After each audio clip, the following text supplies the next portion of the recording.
आज सबसे महत्वपूर्ण विचारधारा के बारे में बात करते हैं।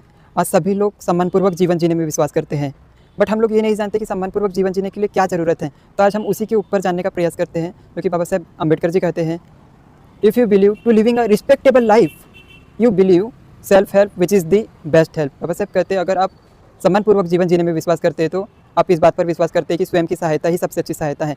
मतलब कि क्या है, आपको इसमें भी विश्वास करना होगा, आपको ये भी जानना होगा कि खुद की सेवा ही, खुद की सहायता ही सबसे अच्छी सहायता है। अगर आप खुद की सहायता कर पाते हैं तो आप सम्मानपूर्वक जीवन के हकदार हैं। अगर आप खुद की सहायता नहीं कर पाते तो आप सम्मानपूर्वक जीवन जीने के हकदार नहीं हैं। अगर आप खुद के मन को शांत नहीं रख पाते हैं, आत्म संयम नहीं रख पाते हैं, आत्म सुधार नहीं कर पाते हैं, अपना खुद का सुधार नहीं कर पाते हैं, आप सम्मानपूर्वक जीवन जीने के हकदार नहीं है। सभी लोगों को चाहिए कि वो सम्मानपूर्वक जीना चाहते हैं तो वो पहले खुद के जीवन में प्रकाश लाए, खुद का टॉर्च जलाए, तभी वो दूसरे को भी रास्ते दिखा सकते हैं, तभी उनको सम्मान भी मिल सकता है। बाबा साहेब ने खुद के जीवन में प्रकाश लाने के लिए प्रयास किया है, खुद की सहायता की, पहले खुद के ऊपर करुणा की। बाबा साहेब ने हमें भी ऐसे अपने ऊपर करुणा करके, दया करके, अनुकंपा करके हमें खुद पहले अपने आप को सुधार करना होगा, अपना सुधार करके अपने आप को इम्प्रूव करना होगा। हर हाल में अपनी सोच को बदलना होगा, अपने आप में पॉजिटिव गुणों को धारण करना होगा, नकारात्मकता को दूर करने के लिए प्रयास करना होगा। जब हमारे जीवन से सारी नकारात्मकता दूर होगी तभी हम सम्मान की भागीदारी है, सम्मानपूर्वक जीने की भागीदारी है। अगर हमारे विकार ही शांत नहीं है, हमारे अंदर ही राग द्वेष भरा पड़ा है, दुर्भावना भरी पड़ी है, क्रोध भरा पड़ा है, अहंकार भरा पड़ा है,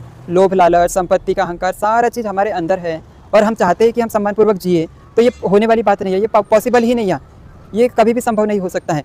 हमें पहले खुद के अंदर से इन बुराइयों को दूर करना होगा। अगर आज व्यक्ति समाज की भी सेवा करने जाते हैं तो वो पहले वो चाहते हैं कि मैं दूसरों की सेवा करूं, बट खुद की सेवा कभी नहीं की है उन्होंने, खुद के जीवन में सुधार करने के लिए प्रयास नहीं किया। आज हर कोई चाहता है कि मेरा लोग सम्मान करे, मैं कुछ ऐसा बोलूं कि लोग मेरी तारीफ करें, बट वो खुद के अंदर वो बदलाव नहीं ला पाता। तो हम खुद की सहायता नहीं कर रहे, वो विचारधारा को अपने जीवन में लागू नहीं कर पा रहे हैं, अपने जीवन में नहीं उतार पा रहे हैं, तो हम कैसे लोगों को ये विचार बता सकते हैं, लोगों की ऐसी सहायता कर सकते हैं। आप खुद ही सोच कर देखिए। तो हमें अगर सच में रिस्पेक्टेबल लाइफ चाहिए, अगर हमें सच में सम्मानपूर्वक जीना है, तो हमें इस बात पर विश्वास करना होगा कि स्वयं की सहायता ही सबसे अच्छी सहायता है, स्वयं की सेवा करना है। एक अंधा व्यक्ति, एक ब्लाइंड व्यक्ति है, वो दूसरे को कैसे रास्ते दिखा पाएंगे? नहीं दिखा सकता। एक लंगड़ा व्यक्ति है, एक विकलांग व्यक्ति, वो दूसरे को सहारा दे सकता है? नहीं दे सकता। ऐसे ही एक व्यक्ति दुखी है, वो दूसरे को सुखी नहीं कर सकता है। पहले खुद को सुखी करना होता है। वो कैसे होगा? जब हम खुद की लाइफ को आत्म सुधार करेंगे, खुद को इम्प्रूव करेंगे, खुद के जीवन में सुधार लाने का प्रयास करेंगे, खुद को हर हाल में विचारों को बदलने का प्रयास करेंगे, खुद को इम्प्रूव करेंगे, तब ही हम दूसरों की सेवा कर सकते हैं। जैसे बाबा साहेब ने खुद के जीवन में पहले प्रकाश लाए, खुद को सुधार किए, सुधारने का प्रयास किए, खुद को